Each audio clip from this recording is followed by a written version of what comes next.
네, 오늘 우리 섬김학교 우리 첫 시간 오신 여러분 진심으로 환영하고 또 축복합니다. 혹시 교재 받지 못하신 분 계세요? 교재 없는 분, 교재가 꼭 있어야 합니다. 없는 분은 뒤에 있으니까 손 드시고요. 손 드시고 그리고 들어오실 때 만약에 확인 못 하셨으면 나가실 때 출석 확인 꼭 해주시기 바랍니다. 출석 확인 꼭 해주시고요. 피치 못할 사정으로 참석하지 못하실 경우에는 이 교재를 다 공부하신 거를 공부하셨는지 보면 알 수 있어요. 여기 다 기록하게 되어 있으니까 공부하신 것을 확인 받으시면 출석으로 간주해 드립니다. 그렇지만 혼자 집에서 전부 다 하고 다 확인 받는다고 되는 건 아니고 3번 이상 결석하면은 혼자 공부하셔도 수료로 인정되지 않습니다. 그런 분은 다음 할 때 또 다시 들으시기를 바라고요.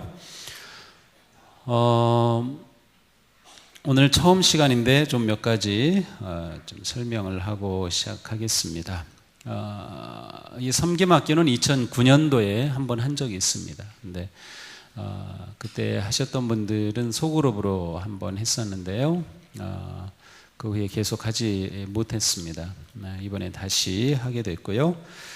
성경은 여러분이 많이 보시는 개역 개정 성경 보셔도 괜찮고 세번역 보시는 것도 저는 괜찮다고 생각합니다. 저는 두 개를 여러분들이 다 보실 수 있으니까 두 가지 다 이렇게 보면서 준비하지만 표준 세번역 아니면 개역 개정 성경 다 괜찮고요. 앞으로 가능하면 표준 세번역을 새로 사실 경우에는 표준 세번역 성경을 구입하시기를 추천합니다. 왜냐하면 우리 교회학교에서는 표준 세번역 전부 사용하고 있는데 고등학교 졸업하고 청년부 올라오면서 개역 개정을 주로 우리 성인 예배에 사용하게 되면 올라와서 또 좀 혼돈이 있어요. 그래서 그리고 너무 어렵게 느껴지기 때문에 그래서 이미 보시던 분들은 계속 보셔도 상관없지만 새로 구입하실 경우에는 표준 세번역 성경을 좀 보시면 좋겠다고 생각을 합니다. 그리고 한 몇 년 후가 되면 우리 교회에서 예배 시간에 주로 표준 세번역의 내용으로 예배를 우리가 드리는 그런 쪽으로 이렇게 가려고 합니다. 그렇다고 개역 개정 보지 말라는 거 아니고요. 그냥 그거 계속 보셔도 전혀 상관없습니다. 전혀 상관없고요. 새로 구입하실 경우에는 표준 세번역이 좋겠다는 생각을 합니다. 자, 보통 책을 보면 책 표지가 있죠. 표지 있습니다. 표지 이름 적으셨나요? 네. 이름 꼭 적으셔야 혹시 놓고 가시더라도 자기 거 찾을 수 있습니다. 표지 넘기니까는 뭐가 나오죠? 백지가 나오죠. 백지가 나옵니다. 백지 넘기니까 뭐가 나오죠? 네, 표제지라고 하는 게 나왔습니다. 그거 넘기시면 우리 동수섬김학교 서문 있습니다. 서문 굉장히 중요합니다.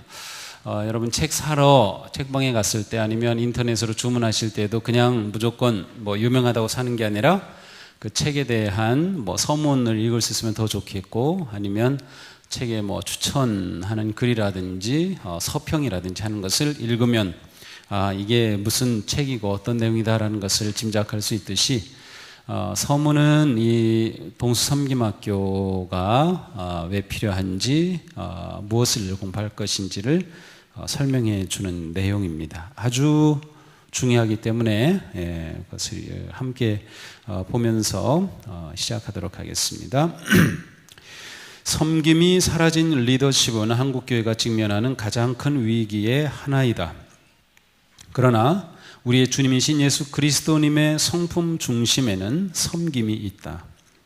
참된 그리스도인의 삶과 진정한 리더십은 종으로 오신 예수 그리스도님의 성품으로부터 세워져야 한다. 하나님의 사랑은 아들을 내어주신 자기 희생의 섬김이었다. 하나님은 천지를 창조하신 후에 사람에게 각종 생물의 이름을 짓도록 하시고 아담이 이름을 붙인 대로 생물의 이름을 부르셨다. 그것은 곧 하나님이 보여주신 섬김의 겸손이었다.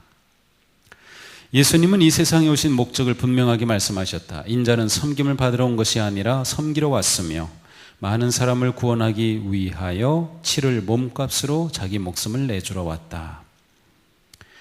예수님은 섬기기 위해 이 땅에 오셨다. 예수님은 섬김을 통해 하나님의 성품을 온전히 드러내셨다. 예수님은 십자가를 통해 섬김을 완성하셨다. 예수님은 섬김의 왕이셨고 종이신 주님이셨다. 그리스도인의 삶의 목표는 예수님을 닮는 것이며 예수님을 닮는 삶의 핵심에는 섬김이 있다. 성도의 소명은 섬김이다. 우리는 섬김의 왕이신 예수님을 삶과 리더십의 본으로 삼고 따르고 있는가? 종이신 왕을 진정으로 담고 있는가? 예수님이 제자들에게 부여하신 권세는 섬김의 권세이다. 불행하게도 우리는 권세를 크게 오해하고 있다. 믿음의 공동체에서조차 진정한 섬김의 권세가 발휘되지 않는다. 우리는 섬김으로 사랑의 삶을 살며 섬김으로 제자됨을 드러내며 섬김으로 세상을 변화시키며 섬김으로 생명의 복음을 선포하며 섬김으로 이 땅에 하나님의 나라를 실현해야 한다. 주님이 맡겨주신 위대한 사명은 섬김이다. 우리는 동수 섬김학교, DSS는 동수 servant, 섬김, 종이란 뜻이요. servant school의 약자입니다. 동수 섬김학교를 통하여 그리스도를 닮는 섬김으로 이 땅에 하나님의 나라를 세우는 진정한 그리스도인으로 헌신하게 되기를 열망해야 한다. 우리는 섬김을 소명으로 받아들이고 섬김으로 하나님의 뜻을 이루는 참된 제자가 되기를 원해야 한다. 우리는 섬김이 삶에 자연스럽고 익숙하고 분명한 방식이 되도록 헌신해야 한다. 네, 이제 여러분들이 언약, 약속을 하는 겁니다. 거기 보면 동수 섬김학교를 통하여 공부하면서 다음과 같은 언약에 진심으로 동의하고 따를 것을 약속합니다. 제가 번호를 부르면 여러분이 읽습니다. 1.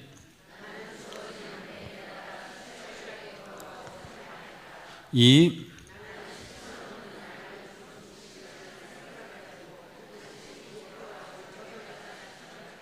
3. 4. 5.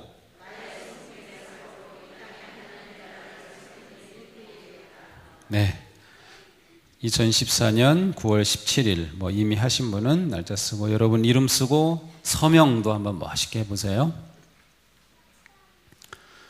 서명 이거 쉽게 생각하는데 이건 내 목숨 걸고 하는 겁니다.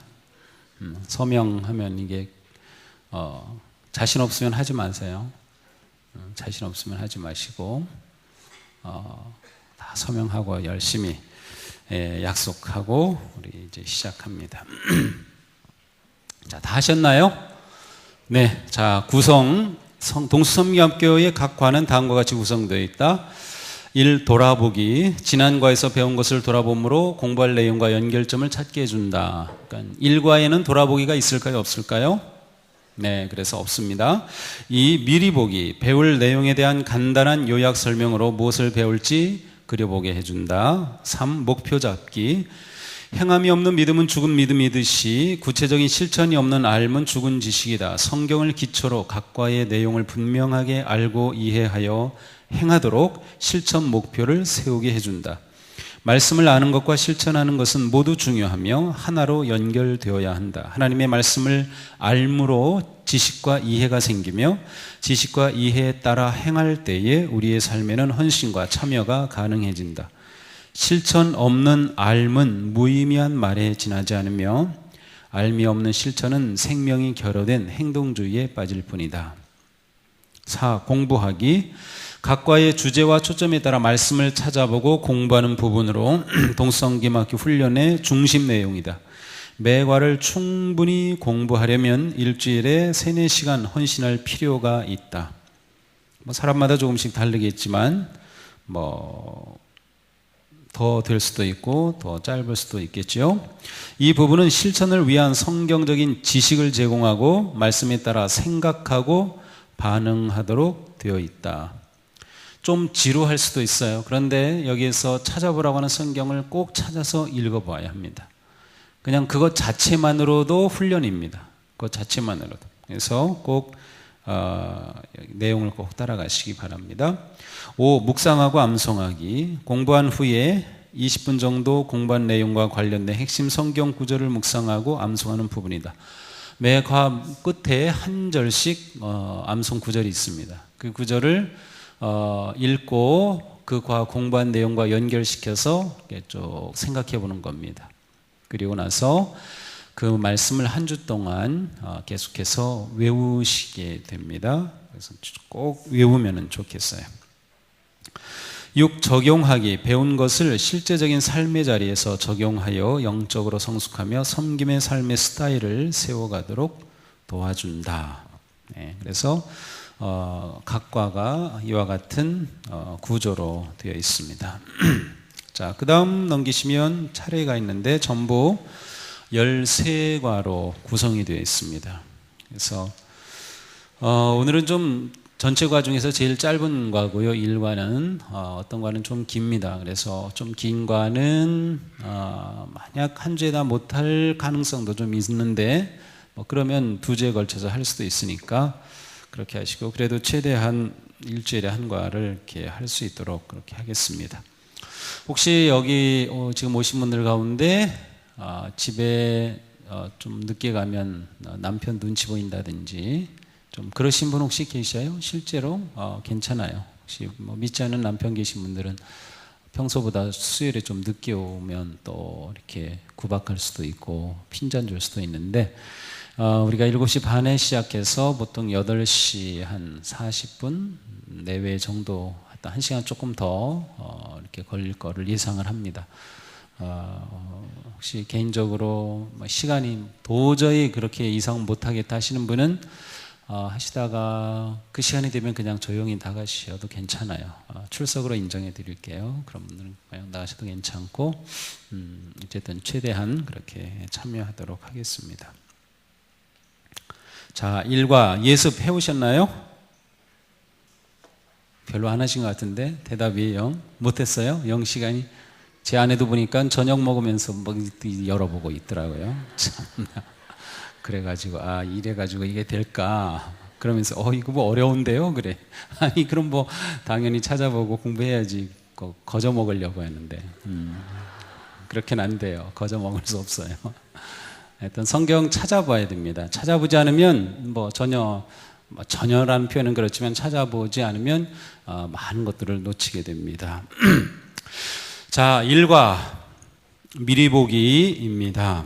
우리가 사용하는 말, 언어는 우리의 가치관을 결정한다. 인간의 야망을 설명하기 위하여 어떤 단어들이 사용되는가? 그 단어는 우리를 향한 예수 그리스도님의 소망을 반영하고 있는가?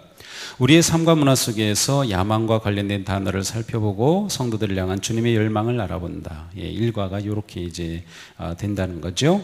1과의 목표는 무엇인가요? 우리가 주님의 부르심을 받은 것은 섬기는 자가 되라는 것이다. 의식적으로 가까운 사람들을 섬기는 연습부터 시작하자. 네, 그래서 맨 끝에 그러한 실천 내용이 있습니다. 공부하기. 주님을 영접했을 때 우리는 하나님의 자녀, 빛의 자녀, 그리스도인, 구속받은 자, 새로운 피조물 등의 새로운 이름을 갖게 되었다. 그렇죠? 우리가 예수 그리스도를 믿음으로 인해서 얻게 된 그런 새로운 이름들이 우리에게 있어요. 이러한 이름은 우리의 신분을 밝혀주고 동시에 우리에게 큰 기쁨입니다. 죄의 종이었던 우리는 그리스도로 말미암아 하나님의 자녀로 입양되면서 새로운 이름을 얻은 것이죠. 그래서 호적이 바뀐 것과 마찬가지예요. 그래서 이름이 아예 바뀐 거죠. 그래서 우리는 하나님의 딸, 하나님의 아들이라고 말하고, 내 이름을 부르면서 나는 하나님의 딸 아무개다, 이렇게 우리는 말할 수 있어요. 자, 한번 다 같이 나는 하나님의, 남성은 아들로 하세요. 딸로 하지 말고, 여성은 딸 아무개, 나는 하나님의 아들 주학선, 이렇게 한번 크게 한번 외쳐보겠습니다. 시작.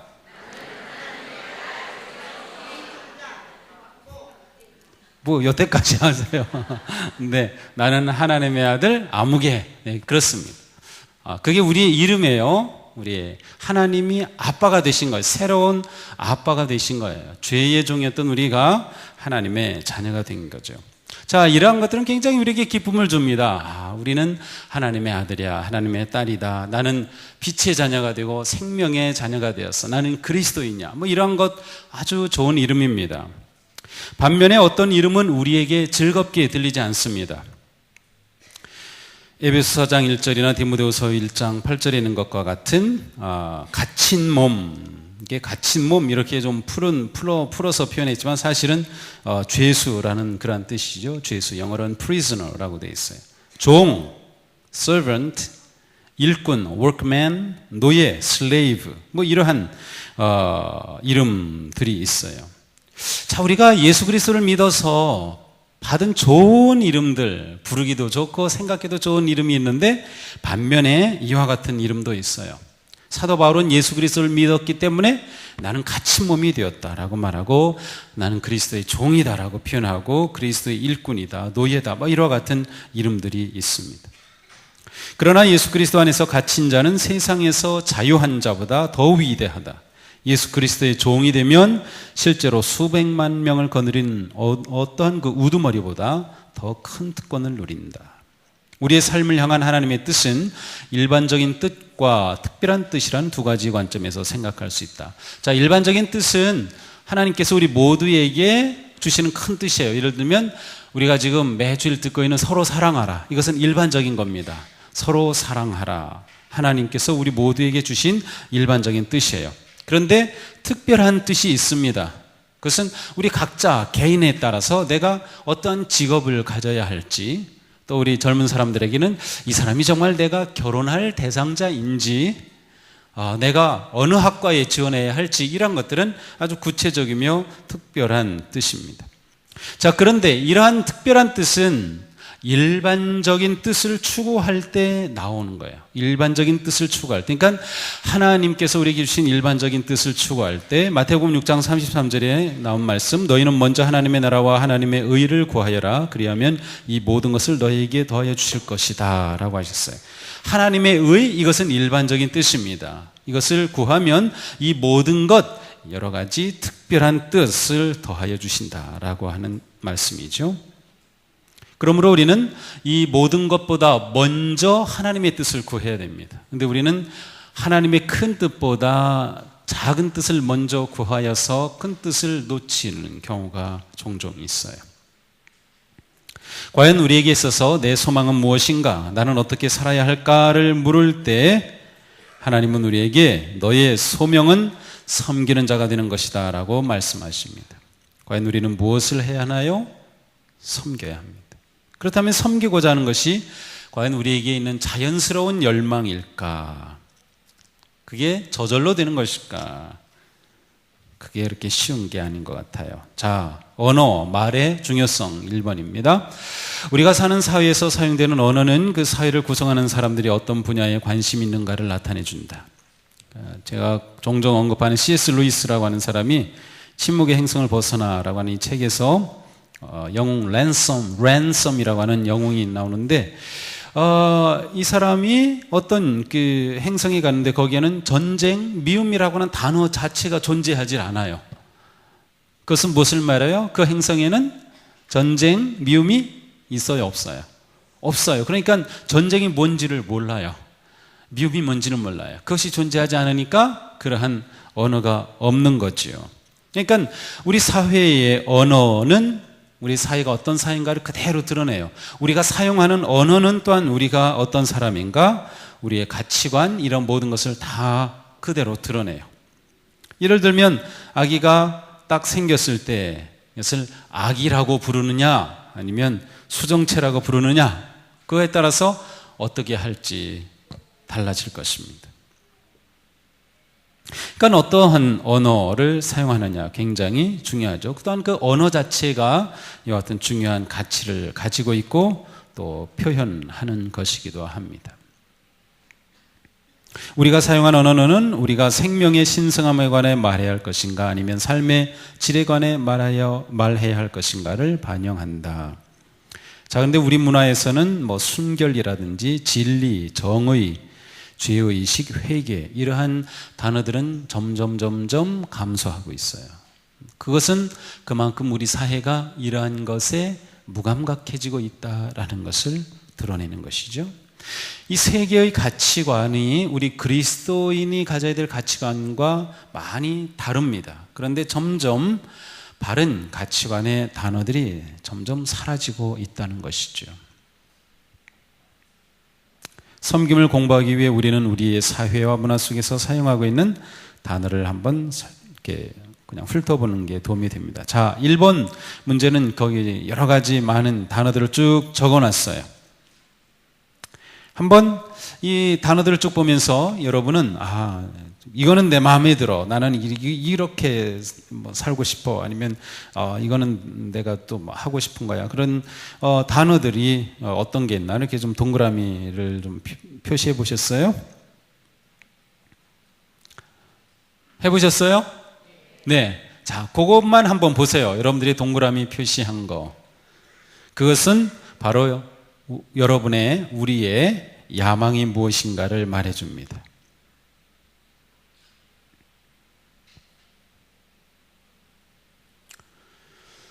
대체적으로 아마 그것은 물질적인 것, 힘을 추구하는 것, 권력을 추구하는 것, 높아지는 것과 관계되어 있을 것 같습니다. 그렇지 않을 경우도 물론 있겠죠. 자, 3번. 그런데 그 중에서 여러분들이 가장 많이 사용하는 단어 5개만 한번 골라보세요. 어떤 것들을 골랐나요? 여러분들이 가장 마음에 드는 아니면 추구하는 것이 있다고 하면, 글쎄요, 제가 고른 5개는 승리자, 제일의, 성공, 월등한, 존경받는 그러한 단어들이었어요. 우리는 여기 나온 여러 단어 가운데 노예, 꼴찌, 둘째, 섬기는 자, 종, 작은, 소수, 가난한, 하찮은 이런 것들을 동그라미 친 분은 거의 없을 겁니다. 그런 거 친 분 계세요 혹시? 계시면은 우리가 크게 박수 좀 쳐드리게. 거의 없을 것 같아요. 과연 우리가 추구하는 것과 이 사회가 추구하는 것과 큰 차이가 있나요? 별로 없는 것 같아요. 그렇다면 그것은 우리들에게 무엇을 말해주는 걸까요? 우리가 살아가는 삶, 아니면 그리스도인인 우리들에게 무엇을 시사하는 것일까요? 자, 4번입니다. 위에 제시된 낱말들은 주인 또는 종이라고 하는 두 개념 중 하나와 관계되어 있는 동의어 개념들입니다.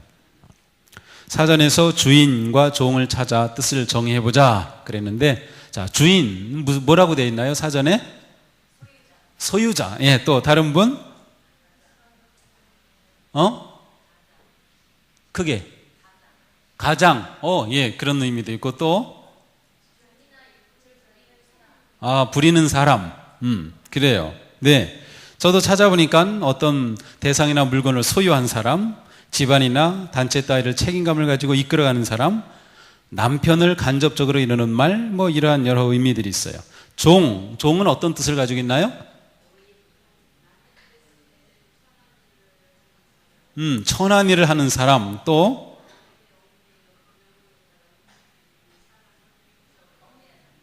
네, 지금 누가 말씀하셨어요? 저하고 똑같은 사전 본 것 같아요. 똑같이 나오네. 남에게 얽매여 그 명령에 따라 움직이는 사람. 저는 네이버 사전을 봤어요. 그냥 네이버 들어가서. 네, 종은 그렇습니다. 남의 집에서 대대로 천한 일을 하던 사람, 아니면 남에게 얽매여 있거나 그 명령에 따라 움직여야 하는 사람을 종이라고 합니다. 자, 우리는 이 두 개념을 이제 이게 떠올렸습니다. 우리가 봤습니다. 그죠? 주인이라고 하는 개념과 종이라고 하는 개념입니다. 보통 우리는 이 사회의 권위, 권력, 승리, 재물, 외모를 성공으로 정의하죠. 반면에 육체노동, 섬김, 복종 이런 것들은 실패와 동일시됩니다. 자, 그런데 가만 생각해 보면 이 두 개념의 낱말들이 반드시 대립되는 게 아니다라는 것을 알 수 있어요. 우리들에게 이것은 매우 중요합니다. 왜냐하면 하나님이시면서 동시에 인간이셨던 예수님은 또한 주인이시면서 동시에 섬기는 종이셨어요. 주인이시면서 동시에 종이셨어요. 예수님은. 그러니까 이 두 개념은 완전히 대립된 개념인데 주님을 보니까 이 개념이 하나로 주님에게 적용이 되는 것을 알 수 있어요. 실은 훌륭한 지도자는 섬기는 지도자다. 자, 우리에게 있어서 이 두 개념을 이분법적으로 보기보다 하나로 보지만 그러나 여기서 더 중요한 게 무엇인지, 초점이 무엇인지는 매우 중요합니다. 우리가 그것을 이제 찾아가 보게 됩니다. 자, 2번 하나님 나라의 가치관은 위아래가 제대로 된, 아주 제대로 되어 있는 right side up, 제대로 되어 있는 것이다. 자, 누가복음 3장 4절부터 6절을 읽어보자. 여러분 읽어보셨죠?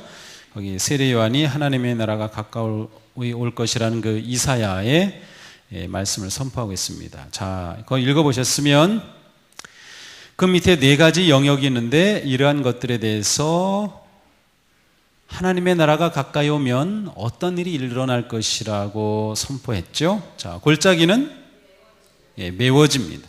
산들은 낮아지죠. 평평하게 됨. 굽은 것은 곧게 되고 험한 길은 평탄하게 된다. 자, 높아 있는 것은 낮춰졌어요. 깊이 있는 것은 메꿔졌어요. 이게 하늘나라의 모습이라는 거예요. 하늘나라의 모습. 우리말로는 그러한 표현이 없는데 영어로는 그런 표현이 있어요. leveling force라는 게 있어요. leveling. 레벨, 보통 레벨이라고 하죠. 레벨을 맞춘다 그런 말을 하죠. 레벨은 이렇게 평평하게 하는 거예요. 그래서 leveling force라는 것은 위 높고 낮은 그러한 것들을 평평하게 쫙 만들어가는 힘을 그 leveling force라고 그래요. 이렇게 밀고 하는 힘. 복음이 그와 같은 힘을 가지고 있다. 하나님의 나라는 높은 것을 낮추고 깊게 파여진 것을 메꾸고 높이고 굽은 것을 곧게 하고 험한 것을 평탄하게 한다. 바로 잡는 거예요. 지금 바로 잡아가는 거예요. 자, 2번 사복사화. 마태복음에는 팔복이 나오지만 누가복음에는 사복사화입니다. 마태복음에서는 산상수훈이지만 산에 올라가셔서 예수께서 무리를 보시고 산에 올라가 앉으시니 제자들이 그분께 나왔다. 예수께서 입을 여시어 그들을 가르치셨다. 마음이 가난한 사람은 복이 있다. 이렇게 쭉 8가지를 말씀하셔요. 그런데 누가복음은 평지에서 두셔요. 그래서 평지수훈이라고 하는데 여기는 팔복이 아니라 사복, 4개의 복과 사화, 4개의 화가 나오고 있습니다. 자, 이게 읽어보셨죠? 자, 그러면 그 표가 있습니다. 그 표에 뭐가 들어갈까요? 어떤 사람이 복 있는 사람인가요? 가난한 사람? 굶주린 사람? 슬피 우는 사람? 그 다음 고통당하는 자, 미움당하는 사람, 인자 때문에 배척당하는 사람. 그래서 배척당한다는 것은 exclude인데 우리가 흔히 말로 쓰는 말로 왕따 당하는 사람이에요. 왕따 당하는 사람. 그 다음에 욕먹는 사람, 모욕을 당한다. 이름이 악하다 불린 사람, 인정되지 못하는 거예요.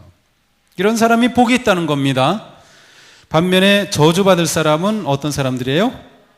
부요한 사람, 배부른 사람, 웃는 사람, 사람들에게 칭찬받는 사람, 모두가 좋게 말해주는 사람입니다. 우리의 생각하고 완전히 달라요. 지금 우리는 전혀 지금 다른 가치가 하나가 지금 씨름하고 있는 거예요. 종이라고 하는 개념, 주인이라고 하는 개념이 우리가 추구하는 삶과 어떻게 관계되는가 보았어요. 하나님의 나라, 복음의 능력은 높은 것을 낮추고 깊은 것을 높이고 굽은 것을 곧게 하고 평탄케 하는 것이다 라고 했어요. 그리고 사복사화에서는 우리가 복이라고 생각하는 것은 화라고, 그 다음에 이게 저주라고 생각하는 것이 복이라고 전혀 다른 그러한 메시지가 선포되고 있죠. 자, 계속해서 우리 다음 말씀을 봅니다. 누가복음 6장 27절부터 29절. 여기서 예수님은 제자들에게 올바른 가치 체계를 가르쳐 주시면서 하나님 나라의 이상한 특징을 말씀하고 있어요. 하늘나라의 아주 중요한 특징입니다. 자, 거기 살펴보셨죠? 원수들을 어떻게 하라 그래요?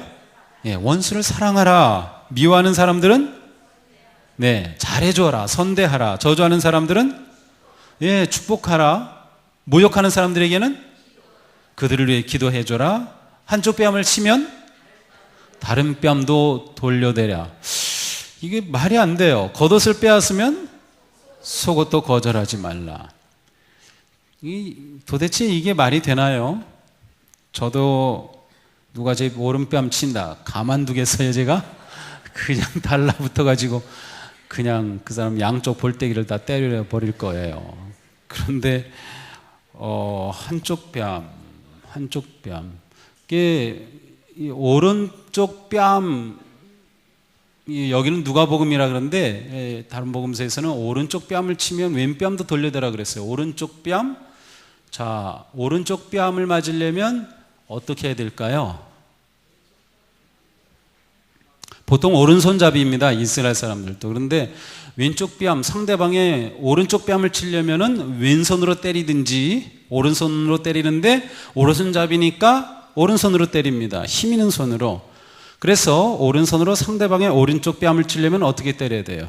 이 손등으로 갈기는 거예요. 아주 엄청난 모욕이에요. 손등으로 맞는 거. 이게 아니고 이거예요. 그러니까 엄청난 모욕을 받는 거예요. 그런데 그렇게 맞고 또 뺨을 돌려대라는 거예요. 참.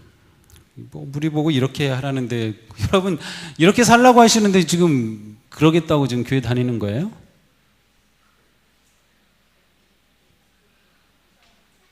저주하는 사람 정말로 여러분들이 축복하고 있어요? 안 되죠. 저도 참 힘들어요. 저도 제가 가장 싫어하는 사람은 제 앞에서 담배 피우고 하는 사람이 제일 싫어요.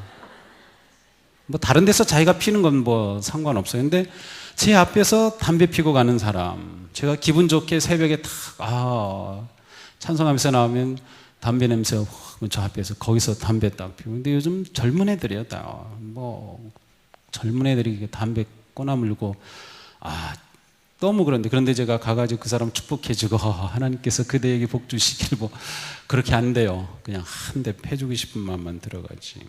근데 전혀 하나님께서는 우리가 일반적으로 가지고 있는 가치와는 생소한 것을 말씀하신다. 자, 마태복음 10장 39절을 또 한번 보죠. 하나님 나라는 위아래가 제대로 돼 있다. 처음에 그렇게 했어요. Right side up. 그 말은 제대로 됐다는 거예요. 이 세상은 거꾸로 되어 있어요. Upside down이에요. 근데 Right side up 바로 돼 있는 게 하나님의 나라인데, 우리가 생각할 때는 이게 완전히 다 거꾸로 된 것만 같아요. 마태복음 10장 39절을 보면 위아래가 제대로 된 하나님 나라에 관해 말씀하시는데, 어떻게 해야 생명을 얻는다고 말씀하시죠? 누구를 위해? 주님을 위해서, 나를 위해 자기 목숨을 잃으면 목숨을 얻을 것이다. 주님을 위해 목숨을 잃는 사람이 얻는다는 거예요. 자, 5번입니다. 하나님 나라의 가치관은 세상의 가치관과 다르다. 따라서 그리스도인의 열망은 세상의 야망과 다르다. 정말로 우리가 제대로 된 그리스도인의 야망을 가진다면 그것은 섬기는 자가 되는 거다. 매우 중요합니다. 거기 5번은 동그라미 치시고 밑줄 긋고 칼라하고 별표 해놓으세요. 정말로 중요한 겁니다. 우리가 가져야 될 야망, 우리가 가져야 될 열망, 그거는 섬기는 자가 돼요. 그래서 섬기고자 하는 열망이 우리 가운데 있어야 돼. 이것이 하늘나라의 가치관이에요. 복음의 핵심이에요. 그리스도께서 우리에게 보여주시는 거고, 요청하신 거고, 명령하신 거거든요. 그런데 이것은 세상의 가치관과는 완전히 다르기 때문에 이렇게 사는 게 어려울 뿐만 아니라 거의 불가능하게 느껴지는 거예요. 근데 주님은 이런 자리로 우리를 초대하시는 거다. 6번 신약성경에서 종 혹은 섬기는 자는 주로 사용된 자로 주로 사용된 그리스도는 3개가 있는데, 하나는 두울로스라고 하는 단어입니다. 이 두울로스, 이것은 노예, 종속된 자, 사로잡혀 노예가 된 자, 주인과 반대되는 말, 자유인에 반대되는 그런 말로 쓰입니다. 그 다음에 디아코노스는 심부름하다라는 뜻의 디아코에서 파생된 단어인데 주로 도종으로서 식탁에서 시중 드는 사람, 웨이터, 웨이트리스, 그러한 의미를 가지고 있어요. 우리 교회 집사라는 직분이 있어요. 집사. 이 집사라고 하는 직분의 명칭은 여기서 왔습니다. 디아코노스라고 하는 이 단어에서 왔어요. 그러니까 우리 집사님들은 아주 잘 시중 드시고 잘 섬기셔야 돼요. 그게 디아코노스, 집사라고 하는 어원이 거기서 왔어요. 자, 세 번째는 세라폰이라는 뜻이에요. 세라폰. 이것은 아주 천한 하인 아니면 허들의 일을 하는 하급 종을 가리켜서 세라폰이라고 합니다. 성경에는 이 모든 단어가 다 사용되고 있어요. 다 사용되고 있습니다. 실제로 성경에서 이러한 단어는 우리가 이 뜻을 본 것과 같은 의미로 사용이 되고 있어요. 그러면 성경에서 섬기는 자는 일상에 주어진 허들의 일을 해내는 충성스러운 사람, 섬기는 일을 하는 사람, 하급의 사람, 그와 같은 의미를 가지고 있습니다. 자, 우리는 앞에서 세상의 야망과 그리스도인의 열망의 다른 것을 보았습니다. 자, 그럼 예수님은 진짜 야망, 열망에 대해서 어떤 가르침을 주셨는가? 큰 3번입니다. 1번 마가복음 10장 32절부터 45절을 읽어보자. 네, 이 말씀은 중요한데 이거 다 읽고 오셨으면, 예습해 오셨으면 그냥 제가 넘어갈 텐데 읽지 못하고 오신 분들이 많아요. 지금 답을 이렇게 쭉 보면서 점검하고 하지만 예습 안 해오신 분들은 답 쓰기에 바빠요. 그런데 그렇게 되면 공부가 안 돼요. 이게 해와야 이게 생각을 하는데 생각할 여유가 없으면 안 되거든요. 이거는 우리가 한번 찾아봐야 되겠어요. 아니면 제가 읽을 테니까, 제가 멋진 목소리로 읽어드릴 테니까 한번 잘 들어보세요. 원래 성경은요, 읽는 게 아니라 듣는 겁니다. 원래 성경은 듣는 것으로 기록이 되었어요. 바울이 편지를 써서 교회에 보냈을 때 예배 가운데 읽으면 들었어요. 근데 이제 책이 보급되고 구텐베르그 인쇄술문하고 종교개혁 후에 성경이 독일어로 번역되고 보급되고 하면서 책을 이제 읽게 되었는데 성경은 원래 듣는 거였어요. 여러분들이 제가 읽을 때 잘 들어보세요. 저는 표준 세번역으로 읽어드립니다. 그들은 예루살렘으로 올라가고 있었다. 예수께서 앞장서서 가시는데 제자들은 놀랐으며 뒤따라가는 사람들은 두려워하였다. 예수께서 다시 12 제자를 곁에 불러놓으시고 앞으로 자기에게 닥칠 일들을 그들에게 일러주시기 시작하셨다. 봐라, 우리는 예루살렘으로 올라가고 있다. 인자가 대제사장들과 율법학자들에게 넘어갈 것이다. 그들은 인자에게 사형을 선고하고 이방 사람들에게 넘겨줄 것이다. 그리고 이방 사람들은 인자를 조롱하고 침뱉고 채찍질하고 죽일 것이다. 그러나 그는 사흘 후에 살아날 것이다. 세베대의 아들들인 야고보와 요한이 예수께 다가와서 말하였다. 선생님, 우리가 요구하는 것은 무엇이든 해주시기 바랍니다. 예수께서 그들에게 말씀하셨다. 너희는 내가 너희에게 무엇 해주기를 바라느냐? 그들이 그에게 대답하였다. 선생님께서 영광을 받으실 때에 하나는 선생님의 오른쪽에, 하나는 선생님의 왼쪽에 앉게 하여 주십시오. 예수께서 그들에게 말씀하셨다. 너희는 너희가 구하는 것이 무엇인지를 모르고 있다. 내가 마시는 잔을 너희가 마실 수 있고 내가 받는 세례를 너희가 받을 수 있느냐? 그들이 그에게 말하였다. 할 수 있습니다. 예수께서 그들에게 말씀하셨다. 내가 마시는 잔을 너희가 마시고 내가 받는 세례를 너희가 받을 것이다. 그러나 내 오른쪽과 내 왼쪽에 앉는 그 일은 내가 허락할 수 있는 일이 아니다. 정해놓으신 사람들에게 돌아갈 것이다. 그런데 10제자가 이것을 듣고 야고보와 요한에게 분개하였다. 그래서 예수께서는 그들을 곁에 불러놓고 그들에게 말씀하셨다. 너희가 아는 대로 이방 사람들을 다스린다고 자처하는 사람들은 백성들을 마구 내리누르고 고관들은 백성들에게 세도를 부린다. 그러나 너희끼리는 그렇게 해서는 안 된다. 너희 가운데 누구든지 위대하게 되고자 하는 사람은 너희를 섬기는 사람이 되어야 하고, 너희 가운데서 누구든지 으뜸이 되고자 하는 사람은 모든 사람의 종이 되어야 한다. 인자는 섬김을 받으러 온 것이 아니라 섬기러 왔으며 많은 사람을 구원하기 위하여 치를 몸값으로 자기 목숨을 내주러 왔다.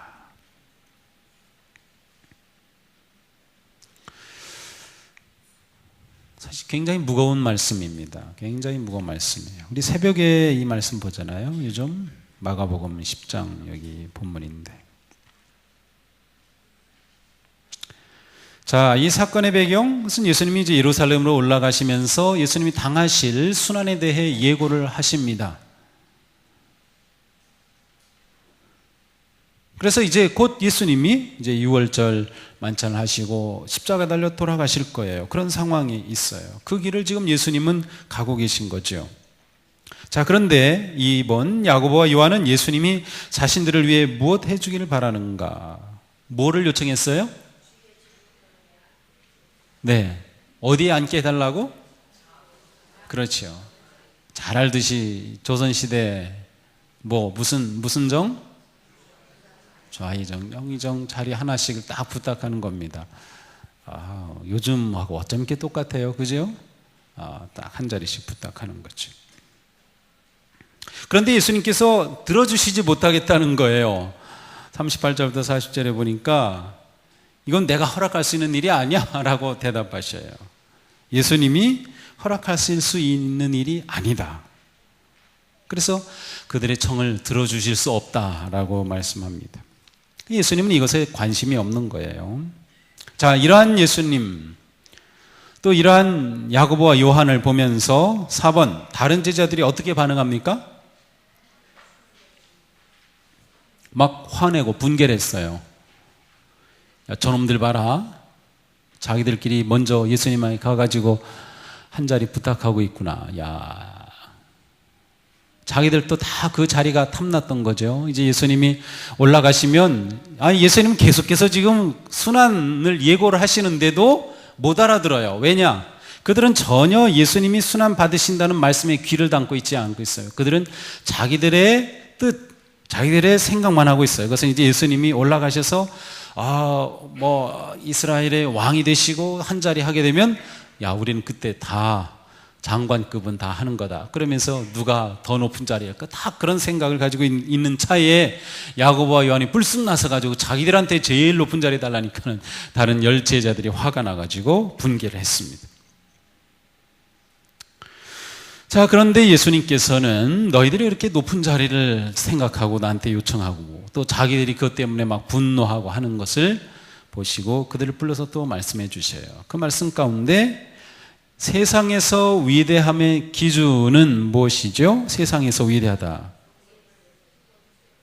그렇죠. 다스리는 거, 세도를 부리는 거, 높은 지위, 이런 게 세상에서 위대함의 기준이에요. 그런데 예수님은 그렇지 아니하다, 그렇지 아니하니 라고 말합니다. 알라, but 아니다. 세상적 방식을 따라서는 안 된다는 거예요. 세상의 위대함과 그리스도를 따름의 위대함은 완전히 다르다는 것이에요. 예수님의 기준과 세상의 기준은 완전히 다르다는 거예요. 세상의 기준은 다른 사람을 통치하고 세도를 부리고 높은 지위에 올라가면 그게 위대하다라고 되어 있어요. 그런데 그렇지 않다라고 하시면서 예수님은 새로운 위대함을 정의해 주십니다. 새로운 위대함에 대한 개념을 세워주셔요. 43절부터 44절, 누가 위대하다고 말씀하시죠? 섬기는 사람, 그렇죠. 섬기는 종이 된 사람, 그 사람이 진짜 크다는 거예요. 그 사람이 위대하다는 것이죠.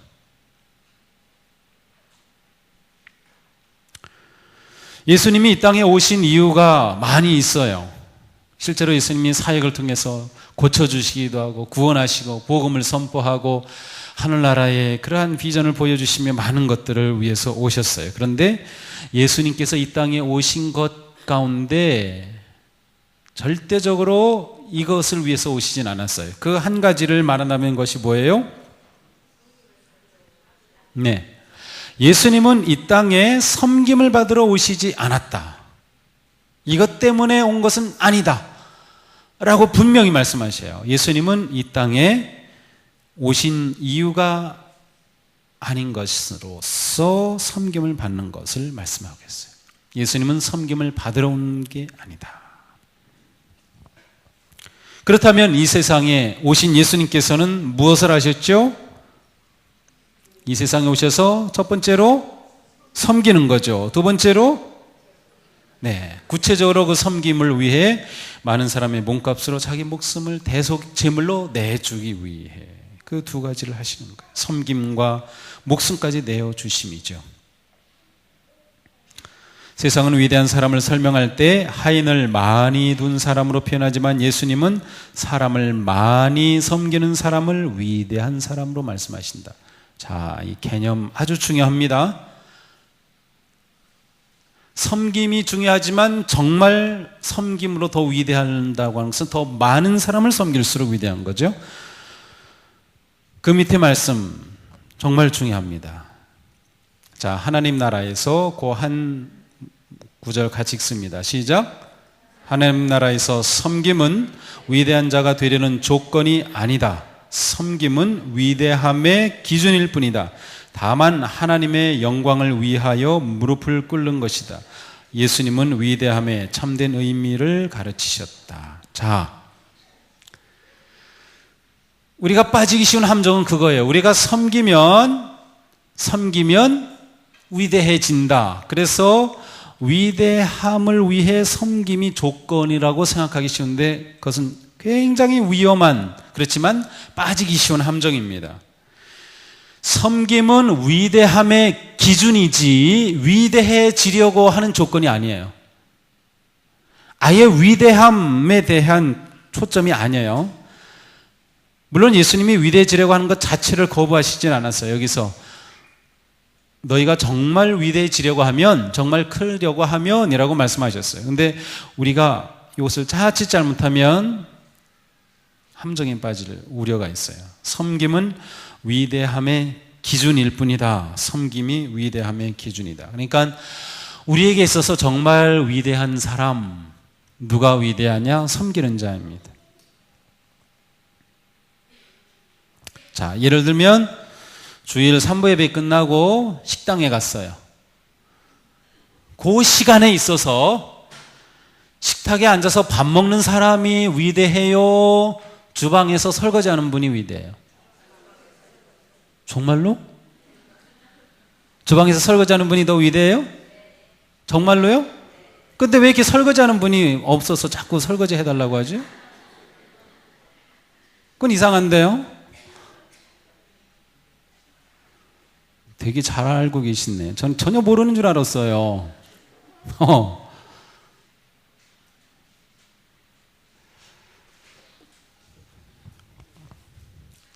섬기는 자가 위대하다. 오늘 우리가 이것을 가슴에 꽉 새게 됩니다. 섬김이 위대함의 기준이다.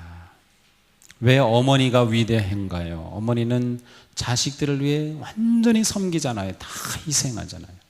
자기 주장을 안 하잖아요. 자식이 아무리 잘못 나가도 그 자식을 위해서 눈물을 흘리고 품어주고, 그러니까 어머니가 위대한 거예요. 어머니가. 그런 아버지도 가끔 그런 아버지가 있긴 하지만 이 남자들은 좀 그런 점에서 좀 이렇게 좀 여성보다 훨씬 못해. 제가 생각해봐도 제가 제 아내보다 훨씬 못해요. 이게 참 그러면 안 되는데 말이죠. 섬김이 위대함의 기준이다. 거기다가 아주 그냥 눈에 확 띄게 어떤 책으로 표시해 놓으세요. 저는 책 읽을 때 표시하는 여러 가지가 있어요. 그냥 중요한 구절은 밑줄 칩니다. 근데 이 구절을 어디에다 인용하고 싶다면 옆에다가 세로로 이렇게 줄을 긋습니다. 그런데 정말 중요하면 세로로 줄을 긋고 거기에다가 별표를 합니다. 무조건 중요하면 별표를 3개 합니다. 그러니까 제가 읽은 책은 쭉 넘기면은 그냥 쭉 넘기면 어느 게 중요한 포인트인지 다시 보면 나와요. 그리고 혹시 잊을까봐 거기에다가 스티커를 붙이기도 하고 포스트잇 붙이기도 하고 아니면 거기를 그냥 접어 놓습니다. 이렇게 접어놔요. 책을 쭉 펴면 보이게. 아예 어떤 경우는 거기다 이렇게 막 거 놓습니다. 그 형광펜으로 막 이렇게 스트레스도 풀려요. 막 그럼 이렇게 풀리고 확 튀게. 이게 바로 그 부분이에요. 이게 바로 그거예요. 오늘 일과에서 중요한 부분입니다. 3번, 하나님 나라의 가치관에 따르면 하나님은 인간의 섬김을 통해 영광을 받으신다. 우리가 섬길 때 위대한 자로 주목받는 주체는 우리가 아니라 하나님이시다. 마태복음 5장 16절에 의하면 그리스도인들의 선한 행실을 본 사람들이 어떻게 행동을 하는가. 자, 예수님이 말씀하시죠. 이게 산상수훈에 나오는 말씀이에요. 이와 같이 너희 빛을 사람에게 비추어 그들이 너희의 착한 행실을 보고 어떻게 해요? 하늘에 계신 너희 아버지께 영광을 돌리게 하여라.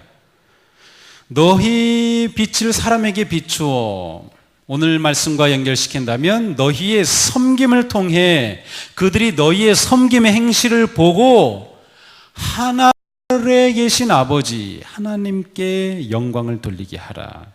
하나님 아버지께 영광을 돌리는, 이게 진정한 겸손과 섬김입니다. 이게 진정한 겸손과 섬김이에요. 진정한 겸손은 주님이 영광 받으시는 것, 주님을 높이는 것입니다. 이게 진정한 겸손의 열매입니다.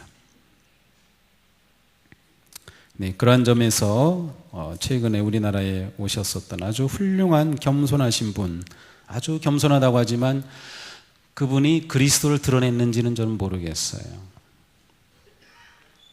기준은 그리스도께 영광이냐가 핵심입니다. 자, 거기 표가 있죠? 세상적인 가치관, 하나님 나라의 가치관. 자, 세상적인 가치관은 밑에 있는 사람들이 위대한 자를 이렇게 섬기고 그런 사람들을 이렇게 높여요. 그러나 하나님 나라의 가치관에서는 섬기는 자가 곧 위대한 자예요. 자, 그림이 그려져야 됩니다. 그려져야 됩니다. 따라서 교회에서도 마찬가지입니다. 목사가 위대한가요?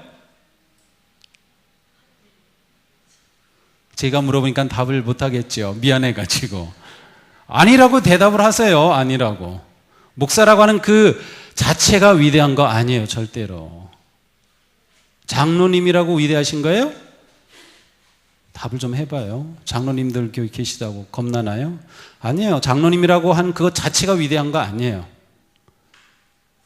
목사, 장로, 권사, 집사 모든 성도들은 오직 섬길 때 위대한 거예요. 섬길 때 위대한 거.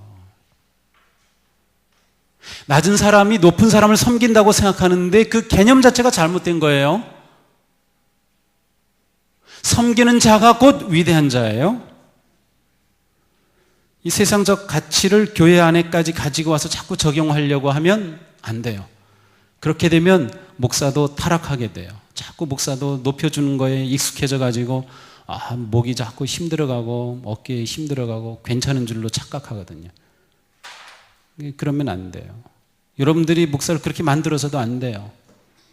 그렇다고 뭐 함부로 대하라고 뭐 그런 건 아니지만 하여튼 교회의 신앙생활의 개념은 낮은 사람이 높은 자를 섬기는 게 아니라 낮은 자가 곧 높은 자인 겁니다.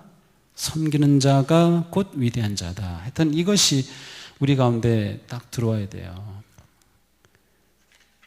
제가 좀 안타까운 거는 성도님들 가운데 가끔 보면은 뭐 굉장히 막 훌륭하시다고, 굉장히 멋진 분이라고 막 그러면서 얘기를 하는데 보면은 막 목소리 크고 힘 좀 쓰고 어깨에 힘내고 그러면은 사람들이 막 이렇게 봐요. 우러러보고 대단한 것 같고, 저런 분이 우리 동숙의 담임 목사 되면은 막 교회를 이끌어가고 막 신나게 막 이렇게 부흥시키고 막 그럴 것 같아요. 그러시죠? 솔직히 얘기해봐요. 우리 목사님, 참 힘이 없어가지고 좀 이게 파워가 좀 있게 막 그런데 속아 넘어가지만 절대로 그렇잖아요. 뭐 제가 잘하고 못하고를 말씀드리는 게 아니라 하여튼 우리가 바로 신앙적으로 바로 깨어 있어야 돼. 바로 생각해야 돼요. 바로. 우리 가운데 정말 위대한 자는 섬기는 자다. 그래서 우리는 다 자꾸 섬기려고 해야 돼요. 자꾸 섬기려고 해야 돼. 내 자리 찾으려고 하지 말고 내가 뭐 대우받으려고 하지 말고 자꾸 섬기려고, 최대한 섬기려고, 자꾸만 섬기려고. 자, 4번 다음 문장을 완성해보자. 예수님은 섬기는 자라는 말의 개념을 무엇에서 무엇으로 바꾸셨다?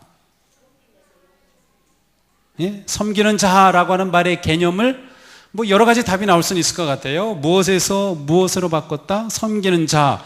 보통 섬기는 자 하면 개념이 있는데 그것을 바꿔놓으셨어요. 섬기는 자의 개념 무엇에서 무엇으로? 낮은 자에서 높은 자로. 네, 섬기는 자는 낮은 자라고 생각하는 것은 아니다. 이게 높은 자다. 바꾸는. 예, 아주 잘 말씀하셨어요. 또 다른 표현도 가능합니다.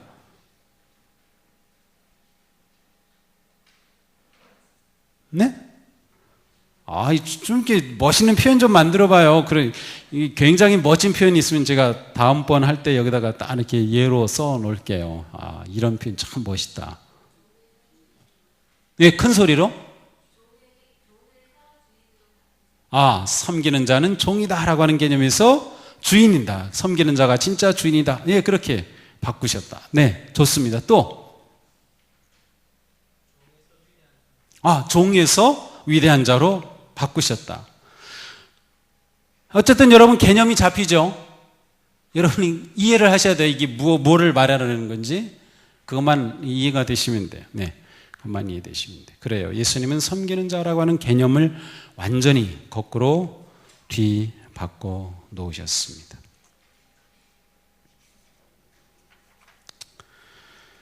자, 묵상하고 암송하기인데요. 자, 마가복음 10장 43절부터 44절입니다. 우리 교재 어딘가 맨 뒤로 가보시면요. 166페이지 가서 보시면 각 과에 묵상해야 될 구절이 다 나와 있어요. 이게 암송할 구절이에요.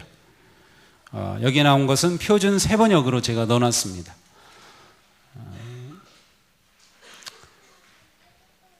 하여튼 요거 보시면서 계속 외우셔야 됩니다. 계속 외우셔서 다음 주 원래는 이 자리에서 일과를 외우셨어야 되는데 아마 못 해오셨을 것 같아요. 그래서 다음 주에 1과 2과까지 두 구절 꼭 암송하셔야 됩니다. 자, 우리 같이 한번 그 묵상 9절 마가복음 10장 43절 44절 우리 함께 읽어보겠습니다. 시작.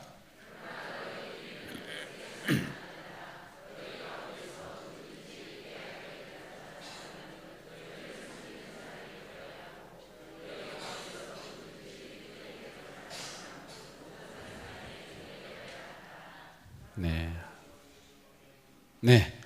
자, 여러분 한번 눈 감으세요. 제가 이 구절 다시 읽을게요. 그러나 너희끼리는 그렇게 해서는 안 된다. 너희 가운데서 누구든지 위대하게 되고자 하는 사람은 너희를 섬기는 사람이 되어야 하고 너희 가운데서 누구든지 으뜸이 되고자 하는 사람은 모든 사람의 종이 되어야 한다. 제가 다시 한번 읽어드릴 테니까 들으시고 한 1분 정도 한번 이렇게 이 말씀을 좀 묵상해 보겠습니다. 그러나 너희끼리는 그렇게 해서는 안 된다. 너희 가운데서 누구든지 위대하게 되고자 하는 사람은 너희를 섬기는 사람이 되어야 하고 너희 가운데서 누구든지 으뜸이 되고자 하는 사람은 모든 사람의 종이 되어야 한다.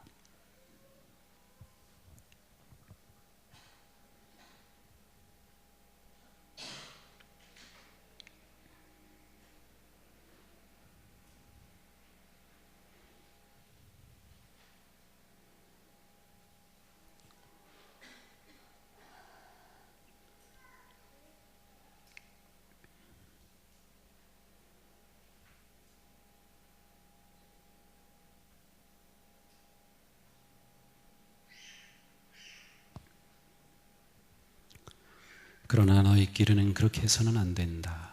너희 가운데서 누구든지 위대하게 되고자 하는 사람은 너희를 섬기는 사람이 되어야 하고, 너희 가운데서 누구든지 으뜸이 되고자 하는 사람은 모든 사람의 종이 되어야 한다. 네, 적용으로 가보겠습니다. 내가 주님의 이름으로 누군가를 섬길 수 있도록 하나님께서 인도해 주시기를 기도하자. 평소에 당신을 섬겨줄 것으로 기대했던 사람을 섬기도록 기도하자. 가족일 수도 있고 가까운 친구나 믿음의 형제자매일 수도 있다. 혹은 동네 슈퍼마켓의 점원이거나 전혀 알지 못하는 사람일 수도 있다. 구체적으로 섬길 수 있도록 구하라. 자, 거기서 여러분 이번 주 한 주 동안 섬길 사람입니다. 지금 적으세요. 좀 생각해보고 적는 사람은 못할 사람이에요. 지금 적으세요. 저도 이름을 적어야 될 것 같아요. 나가면서 이름 적은 거 보고 내보내세요. 이따. 예, 당신이 섬길 사람은 누구인가요?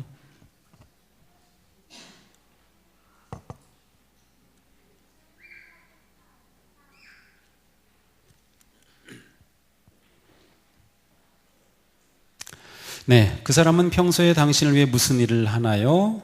뭐 가족이면 가족 어떤 관계에 있을 수도 있고, 뭐 그냥 이웃일 수도 있겠고요. 교회 안에 누구일 수도 있을 것 같습니다. 당신은 그 사람에게 무엇을 기대하고 요구하고 있나요?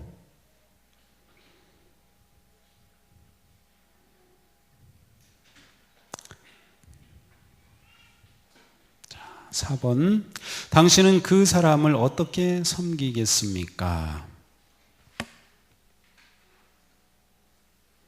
기도함으로, 아니면 문자를 보내므로, 선물함으로, 만나서 축복함으로, 여러 가지. 어쨌든 구체적으로 적으셔야 돼요.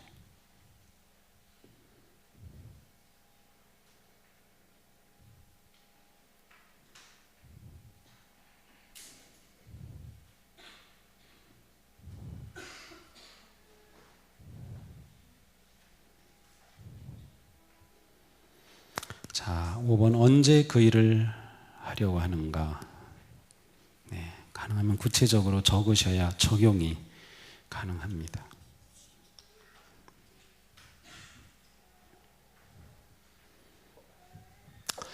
네, 오늘 여기까지 일과입니다. 혹시 질문하실 거 있어요?